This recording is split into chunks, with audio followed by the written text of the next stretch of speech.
عقیدہ مسلمانوں کا عقیدہ نہیں ہے کہ اللہ نے تقدیر لکھ دی اور اب وہ تبدیل نہیں کر سکتا. تو کسی نے پوچھا مولا پھر تقدیر بدلتی کیسے ہے؟ توجہ پوچھا مولا تقدیر بدلتی کیسی ہے؟ کہا اپنے ہونٹوں کو ہلاؤ اور اپنے حجت خدا کو مخاطب کر کے کام کہو. نہیں پہنچا سکا. شفتیں کہ امام نے کہا اپنے لبوں کو ہلاؤ، اپنے لبوں کو ہلاؤ اور مانگو. ایک آدمی نے امام کو خط لکھا، امام علی نقی علیہ السلام کو. بھائی سارے مجمع کی توجہ رہے. اب 10ویں امام سے کسی نے خط لکھا. ایک مومن کہا میں ملنے جا رہا ہوں امام سے. کہا تم امام سے ملنے جا رہے ہو، میرا خط لیتے جانا. امام کو میرا خط دے دینا. تو جیسے ہی امام نے خط کھولا تو اس میں لکھا تھا کہ میں مولا میں بہت پریشان ہوں، ذرا میرے لیے دعا کر دیجیے گا میری پریشانی دور ہو جائے. امام نے کہا اب جب واپس جانا نا تو اس سے کہنا ہم تمہیں بھولے ہوئے کب ہیں جو تم یاد دلا رہے ہو. کہ تم اپنے لبوں کو ہلاؤ، ہم تمہاری آواز بھی سن لیتے ہیں اور تمہارا کام بھی کر دیتے. توجہ، اگر کسی کا یہ عقیدہ نہ ہو، کیونکہ میں شیعہ قائد بیان کر رہا ہوں، بہت بڑا نام ہے آیت اللہ شیخ محمد تقی بہجت، نام سن رکھا ہوگا آپ نے آیت اللہ بہجت کا. تو ذرا یوٹیوب پہ جا کے سرچ کر لیجیے گا، وہاں پہ آپ کو مل جائے گا. ایک طالب علم نے کیمرہ آن کیا، ریکارڈ کر رہا. بہجت کو نہیں معلوم. کہا آغا ہم امام زمانہ سے آپ کے کہنے کی وجہ سے باتیں کرتے رہتے ہیں، کیا مولا ہماری باتیں سنتے ہیں؟ تو آغا مرحوم شیخ محمد تقی بہجت نے جواب دیا. کہا کہ یہ جو تم نے بھی سوال کیا نا، اس سے پہلے کہ میں سنوں مولا نے سنا.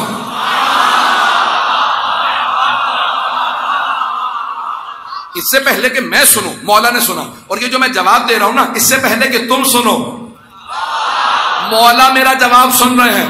کہ ہم کسی ایسے ویسے امام کے ماننے والے نہیں ہیں. یہ زمین تو کیا ساری کائنات جس کا طواف کرتی ہے وہ امام زمانہ ہے. ایک دو اور روایات پیش کر دو اگر سننا چاہیں. امام موسیٰ کاظم علیہ السلام.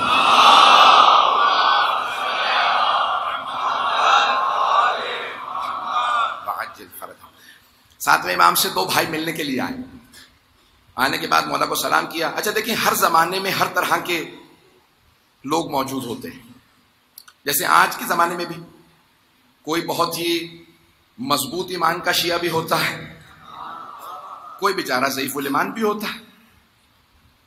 آپ تو ایسے خاموش ہو گئے بس میں ہی جانتا ہوں. جیسے بھائی آپ سب جانتے ہیں حضرات کو ہاں ہوں کرتے رہے تاکہ مجھے پتا چلے کہ آپ لوگوں کو پتا ہے. ایسا ہے یا نہیں ہے؟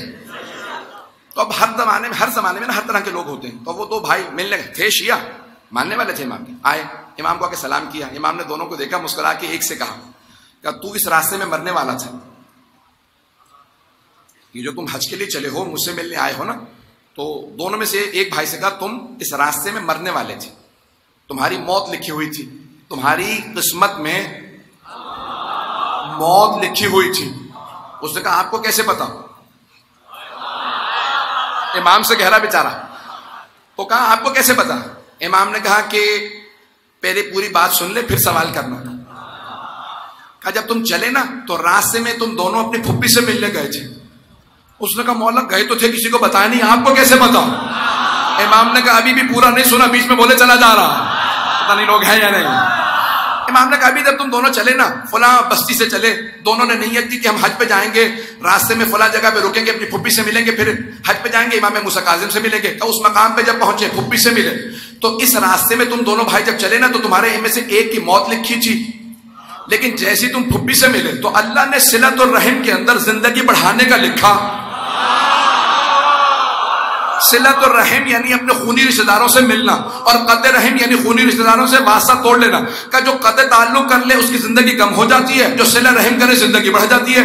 تم دونوں پھپھی سے ملے، تمہاری زندگی بڑھ گئی.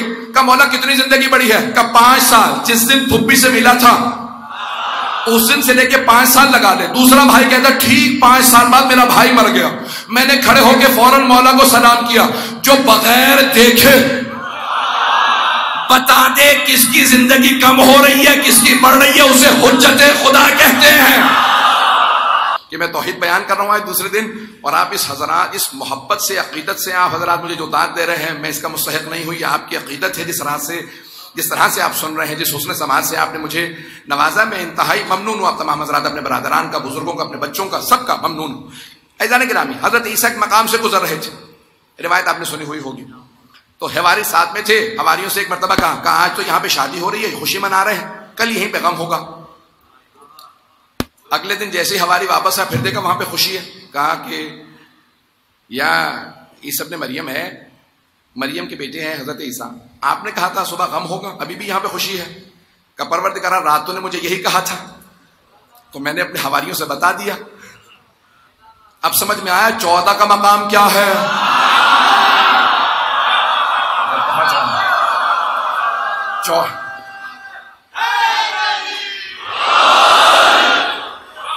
چودہ کا مقام کیا ہے؟ ابھی بھی میں پہنچا نہیں پکا، میں جلدی سے واقعہ مکمل کر لوں پھر اشارہ کروں گا۔ تو جناب عیسیٰ نے کہا پروردگار رات تو نے مجھے بتایا کہ یہاں پہ بھی شادی ہو رہی ہے، صبح دونوں یہاں پہ غم ہوگا۔